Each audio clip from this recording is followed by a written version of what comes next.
ఆంధ్రప్రదేశ్ ముఖ్యమంత్రి చంద్రబాబు నాయుడు గారు ఇది 15/11/2024 కేంద్ర మంత్రి నిర్మలా సీతారామన్ గారికి లేఖ రాశారు.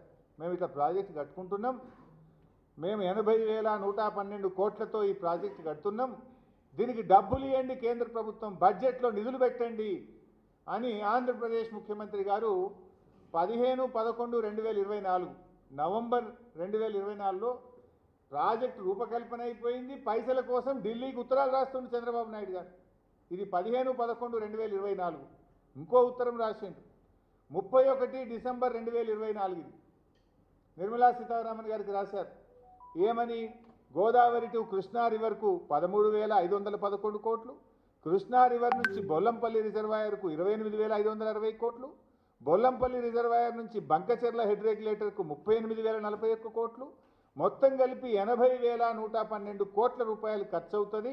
మాకు financial assistance river linking project కింద ఇవ్వండి అని చంద్రబాబు నాయుడు గారు 2 ఉత్తరాలు నిర్మలా సీతారామన్ గారికి రాశారు.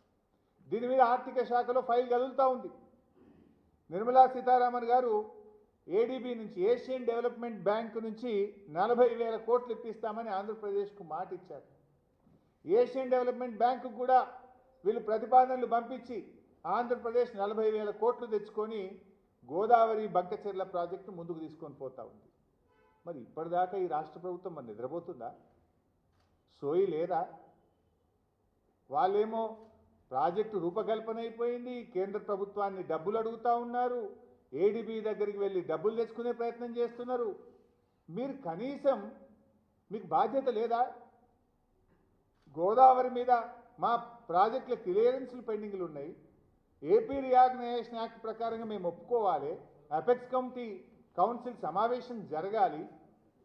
ఇవేవి జరగకుండానే వాళ్ళు అట్లా ప్రాజెక్ట్ చేస్తూ ఉంటే ఈ రాష్ట్ర ప్రభుత్వానికి కనీసం ఒక ఉత్తరం రాసి ముఖ్యమంత్రి స్వయంగా వెళ్ళి నిర్మలా సీతారామన్ గారిని కలిసి, కేంద్ర వాటర్ రిసోర్స్ మినిస్టర్ని కలిసి, ప్రధానమంత్రిని కలిసి ఈ ప్రాజెక్ట్ ఆపాలని చెప్పాల్సిన సోయి ముఖ్యమంత్రి గారికి లేదా అని నేను అడుగుతా ఉన్నా.